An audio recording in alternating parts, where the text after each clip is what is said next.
Hello, and welcome back to Attack on Titan enthusiasts. It took a long time for the story of Attack on Titan to come to an end, and during that time, before the story had finished, there were many rumors that a lot of fans believed in that ended up never coming true. So, in this video, we're going to talk about 7 of these rumors that ended up being the most wrong when we look at the story. Please be aware, this video contains spoilers up to the final chapter of the manga.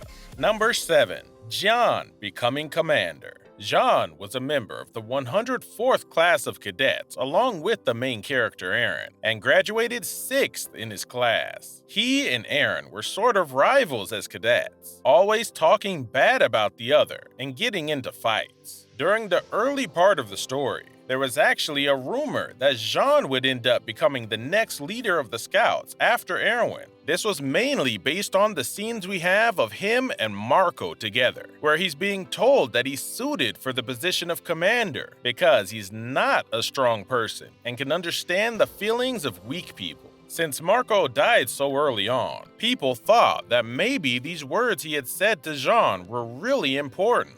But what actually ended up happening was Hanji became the commander after Erwin, and then Armin after Hanji. So he never became the commander, but that doesn't mean that he didn't have good leadership qualities. Number 6, where the ideas for the Titans came from. Another rumor that came out early on about Attack on Titan was that the behavior of the Titans was inspired by the Sonny Bean family, a family that exists in a story about cannibalism taking place in 15th century Scotland. We already know for sure that Attack on Titan was highly influenced by Norse mythology. So, we're sure that Isayama-sensei takes inspiration from things like mythology and stories. People remembered the Sonny Bean family when the scouts managed to capture 2 titans in order to study them, and they ended up being named Sonny and Bean. In that story, travelers are going missing one after the other in the wilds of Scotland in the 15th century. The King of Scotland is unable to find the culprit, but the case is solved by the testimony of a man who arrived on horseback in town one day. According to this man, he and his wife were returning home from a village festival when they were attacked by strange creatures that appeared from the shadows. After hearing this, the king led his army to investigate and discovered a cave. In that cave, human flesh was being stored, with their hands and feet hung, and there was a family there that fed mainly on human flesh. The head of that family was named Sonny Bean, and they had been eating the flesh of the travelers they attacked. The Titans in the story also eat people, but since Isayama-sensei's never mentioned this incident, it's unknown if this is why he made them cannibals. At the very least, he knows of the story and decided to give those 2 Titans those names because of it.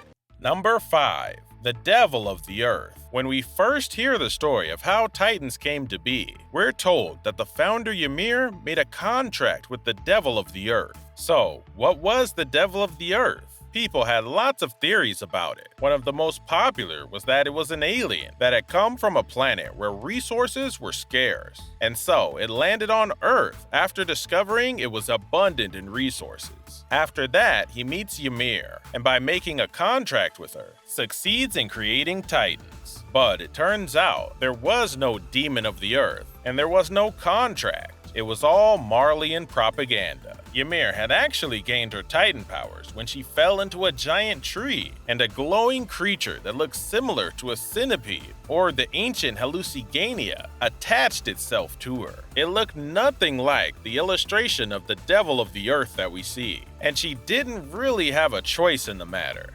Number 4. Levi's inevitable death. Levi was the most popular character in the story for a very long time, but despite that, or maybe because of it, he was always a character people thought would end up dying. He had raised a couple death flags for himself in the story, and in Attack on Titan, even having one of those is usually game over. He had said things like "don't let anyone die," and in chapter 69, he thanked the main characters for the first time, even though he was usually very abrasive. As I mentioned earlier, Attack on Titan is highly influenced by Norse mythology, and Levi plays a role that overlaps with Thor's role in Norse mythology, because he also defeated many titans. Because Thor eventually dies, people thought that Levi would die too. Isayama also said in an interview once that he would have characters in Attack on Titan die when their roles were fulfilled. And throughout the story, many main characters didn't make it. Levi should be no exception to this rule. So, what was Levi's role? Well, after Erwin's death, Levi's only remaining goal was to kill Zeke. So everyone just assumed that after Levi killed Zeke, he would end up dying. That final battle was easily the most chaotic he'd ever been a part of. So, with his injuries, he could have easily been taken out by Eren.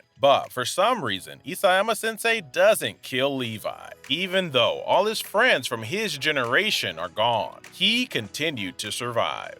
Number 3. Eren and Mikasa getting married in the final episode. Who even believed there would be that happy of an end to this story? While Mikasa's feelings for Eren were made clear early on, how Eren felt about Mikasa remained unclear. A lot of people hoped that after everything was over, they would end up getting married in the final chapter. Because of the curse of Ymir, that makes it so the heirs to the 9 Titans can only live for 13 years after inheriting their power. People thought that Eren wouldn't live for long after the marriage, but they would still be together, if only for a few years.